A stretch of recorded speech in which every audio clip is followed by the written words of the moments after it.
Il'gynoth the Demon Hunter is already a powerhouse in Standard, and there's actually only a few cards in Wild that make it even more consistent and powerful. This deck isn't all that different from its Standard counterpart, but Spellzerker and Emperor Thaurissan really do a number in changing this deck's win rate in this format. Spellzerker is an amazing way in order to provide board clears with Immolation Aura, as well as, you know, providing yourself lethal turns, which is the whole point of this deck. But aside from the spell damage inclusion, Emperor Thaurissan gives you such utility and such flexibility with essentially building a combo around whatever deck that you're playing against. So that way, like, you're not falling into the main weakness of the deck, which is just trying to utilize your combo. Like, now you can more flexibly play the combo pieces that give you lifesteal, so that way you can actually keep yourself alive until you reach your combo turn. But aside from the removal, this deck is just aimed to draw as quickly as possible. There's actually a game that'll be coming up in the clips ahead to where I was able to draw my entire deck by turn 10, and honestly, that was fairly common. Like, that was actually something that happened a decent amount of times, so I can't even say that it was that, like, out there for this deck to have a situation like that happen. But drawing is easy. The only real difficult thing is removing the board without playing all your combo pieces. But you have several cards with Lifesteal in order to synergize with your Il'gynoth perfectly. This particular list was built by Roffle, so I can't take the credit for this list, although I did try to make my own Il'gynoth OTK Demon Hunter, which is the main reason why I'm showing you this list today. I tried to make my own list, but it didn't really pan out the way that I wanted it to. This deck consistently was able to make it a turn 8 and kill my opponent, so it's kind of hard to make a better deck than that. I was kind of like turned off by like the mana burns at first, and maybe I wanted to like cut an acrobatics to try and put some more removal into the deck. But the more that I played this deck, the more that I realized that you're really not trying to actively remove your opponent's board. You're just trying to do your own thing and pressure your opponent with your card draw and with your healing cards. But if you guys enjoyed today's OTK, feel free to like the video and to subscribe to the YouTube channel if you'd like to see more. As always, the deck code is down below to anyone who wants to try out this archetype, and if you want to try and catch these clips live, we stream at twitch.tv/ClarkHellScream. I hope you guys enjoy some explosive lifesteal turns, and we'll see you for the next video.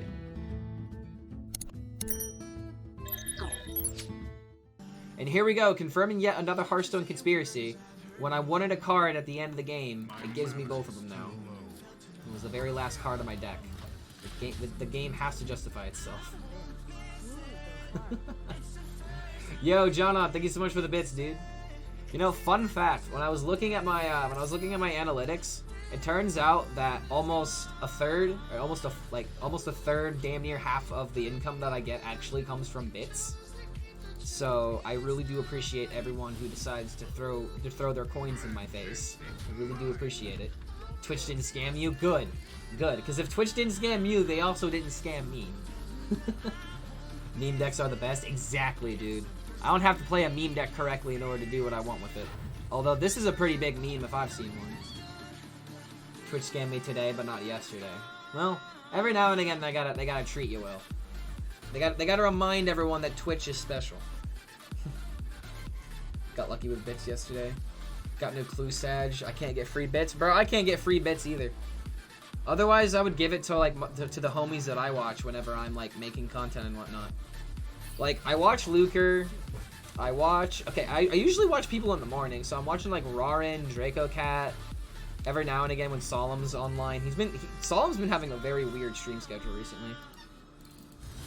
So, if he goes online, I try to catch him, but, like... The dude wakes up at like 4 AM his local time, which I don't even know what it is in my time. I'm thinking of setting up like 5 accounts to feed you bits. Oh, you don't go that crazy, man. You don't have to do anything excessive. Just enjoy your time here, and things will naturally get to the way that they're supposed to be. Because I'll tell you right now, I'm growing on all my platforms right now. Every single one of my platforms except for Facebook, I am growing. Like YouTube, I get a sub a day. On Twitch, I find a follower every single time I wake up in the morning, and I'm not like saying this to like flex or anything like that. I'm saying that like this is the very first time that something like this is happening, and noticeable growth is happening. All you need to do is just sit there, have fun, maybe suggest a meme or something, and that's literally all I need from you. Maybe a funny joke every now and again, you know, spice things up. But you definitely don't need to be making like 5 accounts to feed me bits. That's fine. I have a Facebook? Yeah, I probably shouldn't have made it. Who knows? Facebook's probably going to get canceled soon at this rate. I honestly don't even care about it to like post my opinion. I just repost my videos and hope that it goes somewhere. That's really all I'm gonna do with it. I don't care about Facebook as a platform. I also don't use Instagram, but I technically have an Instagram. But let's not talk about that because I don't like Instagram. I really don't. I hate to say it, but like, unless you know what you're doing with Instagram or you're a cute female, it's really hard to do well in the Instagram world. So I just voluntarily choose not to be a part of it. But my girlfriend has Instagram, so it's kind of hard for me to not see it. I feel like a lot of people share that sentiment. A big goal will be awesome. I'm gonna try and have a big goal at the end of this month. I need to figure out my school situation, which is the only reason why I haven't had that. I haven't made it happen yet. However, I am now going to be. Ooh, this is another good immolation overturn. I actually have like a schedule made. Like I'm gonna be getting a schedule made this next week. Actually, this next Thursday. So things are moving in that department. But you gotta focus on what's important. And honestly, dude, I've gone to school 3 different times. Actually, no, twice. This is my second time going back to going to college. And I'm telling you right now, I'm not leaving and then coming back again. I'm finishing this shit. Oh boy, it's Milrogue. It's just fancier Milrogue. Are you serious? There better be no shadow steps. No shadow steps. Derailed Coaster Quest Rogue. Wait a minute, does that actually work? Does that actually work? Hold on a minute. Get rid of this. Does that actually work? Summoning the 1/1 riders? Okay, no, that doesn't work. But at the same time, summoning a whole board of 4/4 with Rush, that'd be kind of broken. I was actually wondering if it worked for the quest proc, but now that I am thinking about it, I don't even think that actually works with the quest now, right? Because they changed the aura, didn't it? Okay, it does work after the quest. Okay, hello? Guys, I think we might just literally have this game next turn. That Thorson was right on time. I'm not even gonna kill this because I don't even care. Look at this hand. 1, 2, 3, 4, 5 at the very most. This is a lot of damage. This is a lot of damage. Emote. Yo, Christina, how's it going? Yeah, it works with the quest. I'm not sure if we even have this emote. Why people happy? Yeah, I don't think we have that. I probably need to go through my Better TV emotes and see if I have anything else enabled. Because maybe some I think I gotta change out some emotes that we never use. Because now that the same people keep coming on by consistently, I want to make sure that the emotes that they want are available. So if we want wide people happy, then we'll make it work. Just let me know. Point Precious season. Yeah, I mean I actually have like the application, but I usually just use OBS. Just so that way I can just access mine easier. Okay, I'm pretty sure that this is beyond lethal because I have the weapon as well. Oh my lord. So much damage, chat. So much damage. I could even throw another Blood Mage on top of this just because I don't care. Is that actually lethal?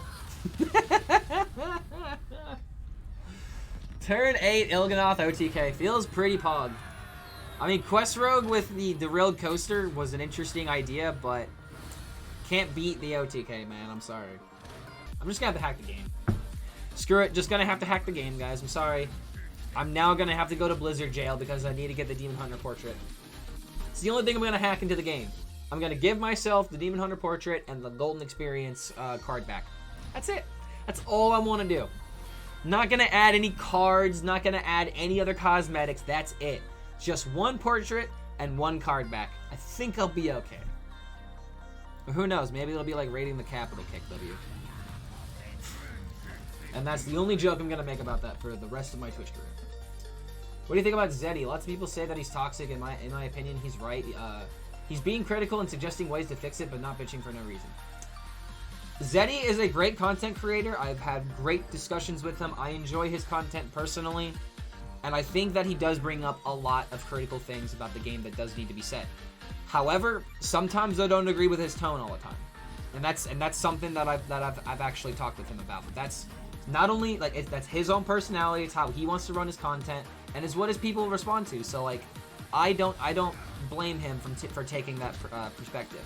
However, some of the things that I think that he says are a little bit over the top, just for the sake of being over the top. But that's just because he's really passionate about the game and he's trying to get people to think about it in a different way. And every now and again, you kind of have to incite, a little bit of, what's the word I'm looking here?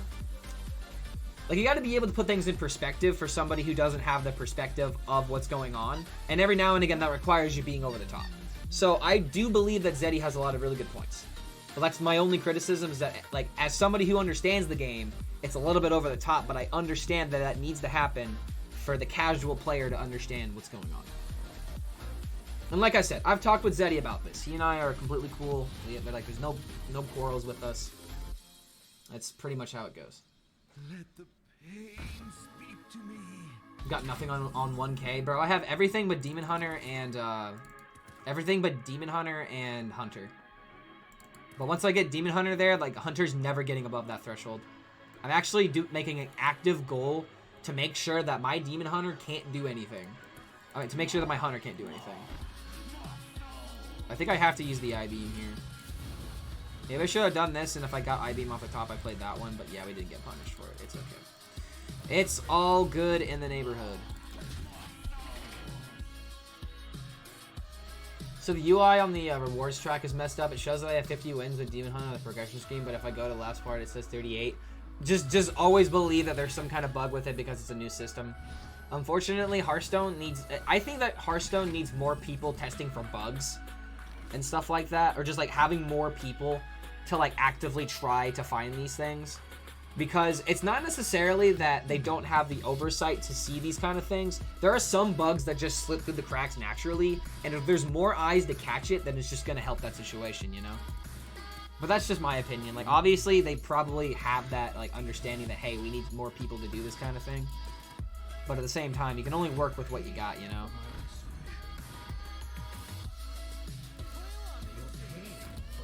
Okay. Paying for discretion, drawing cards, feeling good. Feeling good on a Wednesday, as the Lord would say. Okay, I've got the Emperor. I've got the Moarks too, but I don't have really any of them. I mean, I have HELLSCREAM Blasts too. It's a priest opponent that I'm playing. Like, until they start doing combo stuff, I'm fine. This guy almost looks like he's playing some kind of, like, miracle deck, but what are we miracling for? Like, what's the combo? I have no motivation to play ladder, still 5 gold with 11 stars. I mean, without the wild balance changes, I completely get it, man. It kind of forces people to be like, well, I either have to play to win or I have to play for fun, and there's like no in between. At least that's what I would suspect. I think I'm fine with just dropping the Il'gynoth here. Like, I'm sorry, dropping the Emperor. Drop Il'gynoth, lose game, kick W.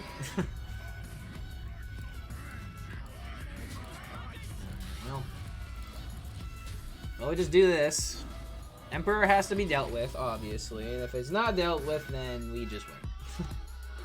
I'm plat 8, and I'm taking a solid week to work up to Diamond next week. I think that, like, that's a good idea, especially if you're trying to, like, get back, like, trying to essentially revigorate your love or passion for Hearthstone ladder. Every now and again, it requires a break, you know? Requires a little break just to get your mind back at ease. I'm pretty sure that I just have lethal, right? So let's just do it, and if we don't get it, then it's fine.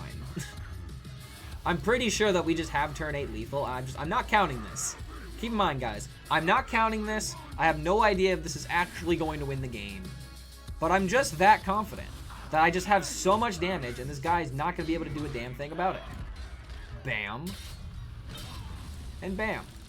See? Didn't even count it. Didn't even count it. Just did it. Sometimes you just gotta do, and you can beat the RENO priest. But hey, oh man, that's a win streak. Let's go. How many high rolls does this deck have? That sounds beautiful. Like, literally the spice, man. That deck is amazing. Someone hit me up with the deck code, or at least show me the Twitter post. That sounds like the best time that I could have in Hearthstone. Because I actually like RENO decks. I love RENO decks. I love Paladin. And I love ramping with Paladin with Norse Dormu. Seems like a 3 for 3 in my book. 20 win cons? Welcome to Paladin, bro. Every single one of our minions can win the game. You just gotta stick it. You just gotta stick the minion on the field. Have it survive.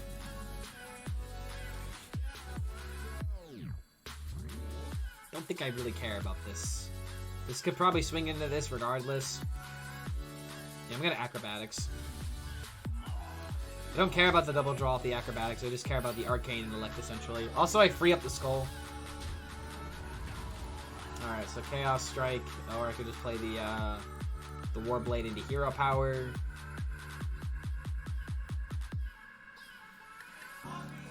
One guy completely ruling the meta. Here's what. Okay, so it's got Reno, Zephyrs, both Finleys. Okay, yeah, with the Grizzard Wizard. I am mixing up words. Jesus Christ. Dragon Queen, Alexstrasza, North Dorma, Ritzko, Dragon Tamer, Uther, the Call, Molten Giant. Yeah, so only one Thakal, one Molten Giant. You can also make that work with the Finley, giving you a different hero power. So that works out. Roffle's list, but without the Thakal or Death Knight, Uther hero power.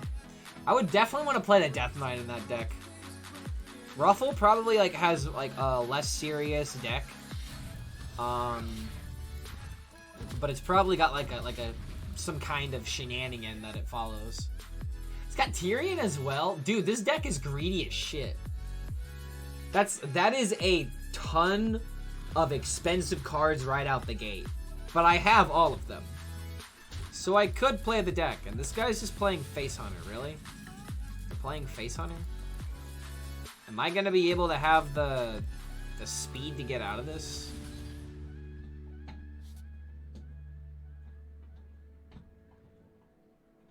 Let's see, if I do this, I go up to a full hand, and I kind of want to play Skull next turn, so I need to free up one more card so I don't discard. So it's either... I could do double jump into double twin slice. Either that or I could swing here and play the weapon. I think swinging here into playing the weapon is just probably the best thing to do. God, this weapon used to be a 2-3, man. It's super greedy. Bro, like, greed is apparently all it knows. Like, you just go for the dragon scale, you go for the Norse Domo, and everything will be okay. Does it run Clown? Imagine if it ran Clown. That would actually be, like, the massive, like, nuts. It also ran... Okay, yeah, it ran Circus Amalgam and Deathlord. I remember that. Alright. I could wait one turn before I skull. I could wait. I think I should. Because maybe I hit, like, Immolation Aura or whatever off of this, and then I could do, like, a Spellzerker combo to clear the board.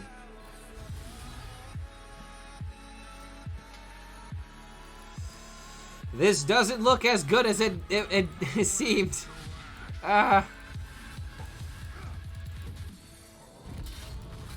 Okay, I mean, I'm gaining life. Gaining life is super important in this kind of matchup. So, like, next turn I can play the Skull and I have, like, 1 mana to get rid of if need be there. Okay, so hold on. So that's 1, 2, 3, 4, 5, 6, 7, 8, 9, 10, 11, 12, 13, 14, 15, 16, 17, 18 cards that we figured out with the Deathlord and Circus Amalgam. That's 2/3 of the deck that we've cracked. We've cracked 2/3 of the deck now. Oh my god, did I just actually hit this? Whoa! I literally hit the 3 cards you need in order to clear this. Huh. I mean, that checks out. I think I'd play the one that costs mana. Get this out of here. Be gone. That luck was actually insane. That was a very Pog moment. Who plays this deck? There's one guy that plays it apparently. I don't think we have a name. If we do have a name, then I will yell his name on the mountaintops to let everybody know of this insane atrocity that is brought into Wild, because I love it. I think I played the one that costs mana, Clark 2021. I mean, in this situation, I play the one that costs mana. Because this one doesn't cost mana. That was a totally legitimate thing to say. Totally legitimate. Mana Burn and Moarg. I think I could afford to lose a Moarg, right? Can I really? I don't know, actually. I think I need to.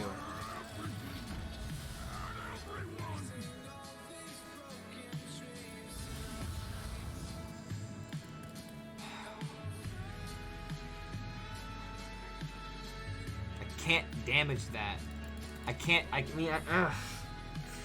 I have to use my last bit of damage, but I also don't have a Moarg. So I'm really gonna have to like squeeze out the Emperor Thorus in here, like for everything that it's worth. Maybe I could have played the other Twin Slice here for more lifesteal. But at the same time, maybe it's more damage that can make a difference. Yep, he kills that. Ooh, if that would have gone face for 6. Yeah, this is very unfortunate. I'm gonna have to use freaking I-Beam here. I-Beam into Thorison seems pretty nice. Ooh, wait a minute. So I-Beam, Second Slice, Skull. Because now we have cheap Il'gynoth, so now we don't even really need the Thorison. Last card is Moarg. I think we actually have this next turn. It's also it's about to be turn 10, and we've drawn our entire deck. That is pretty whack. So like this guy needs 5 damage, which is very realistic. But he's not gonna have it though. Oh my god, Ysera? Okay, hold on a minute. I think I have this. I think I've got it. Because with Il'gynoth being 1 mana, this is very doable, right? Okay, hold on a minute. So Il'gynoth for sure gets played. The Demon for sure gets played. The Spellzerker sure gets played. Ethereal Log Merchant, this guy. So how do we use our resources to where we deal the most amount of damage? We can Soul Cleave the enemy. We can I-Beam this. And we can HELLSCREAM Blast all this.